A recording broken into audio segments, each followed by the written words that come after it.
Welcome back. I'm Ari Melber. And now in our special, we turn to one of the most significant questions facing this Congress. How does the House decide on impeachment charges? And how do you launch this probe? Speaker Pelosi says you jump right in. I'm announcing the House of Representatives moving forward with an official impeachment inquiry. I'm directing our 6 committees to proceed with their investigations under that umbrella of impeachment inquiry. The president must be held accountable. No one is above the law. Now, Trump and his allies have been arguing for something different. They say there should be an official full House floor vote to trigger the formal impeachment probe. Now, that is what the House did to begin the Nixon and Clinton impeachment, so it has happened before. But that doesn't mean it has to happen. Indeed, the Constitution does not require anything like that.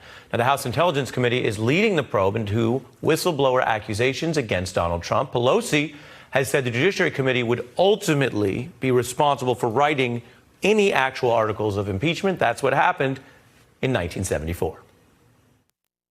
The program normally seen at this time will not be shown, so that we may bring you the following NBC News special report. Impeachment. The committee votes. Last night, the House Judiciary Committee approved an article of impeachment against the President of the United States. The charge was obstruction of justice.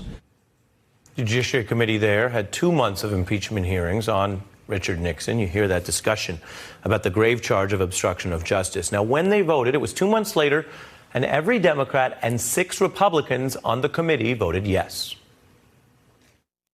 If we are to be faithful to our oaths to support the Constitution, we must find him faithless in his. And I cannot, in good conscience, turn away from the evidence of evil that is, to me, so clear and compelling. He repeatedly and knowingly deceived the American people who trusted him and wanted to trust him. My faith in the Constitution is whole, it is complete, it is total. And I am not going to sit here and be an idle spectator to the diminution, the subversion, the destruction of the Constitution. As the saying goes, this is what democracy looks like. The Judiciary Committee ultimately passed 3 articles of impeachment against Nixon, 1 on obstruction, 1 on a broader abuse of power, and the 3rd, interestingly, when you think about today, on defiance of congressional subpoenas. And here's something else that may contrast with today. That president, Richard Nixon, resigned just about a week later, avoiding what looked like almost certain impeachment 24 years later. Now, as another Judiciary Committee considers impeaching a president, well, no surprise, Nixon on their minds. The day Richard Nixon failed to answer that subpoena is the day that he was subject to impeachment because he took the power from Congress. That's Republican Lindsey Graham using the Nixon precedent about Congress alone, defying Congress alone as a reason to have articles of impeachment. Well, things do change. Mr. Graham is one of Donald Trump's chief defenders. And of course, he knows he's in Congress still.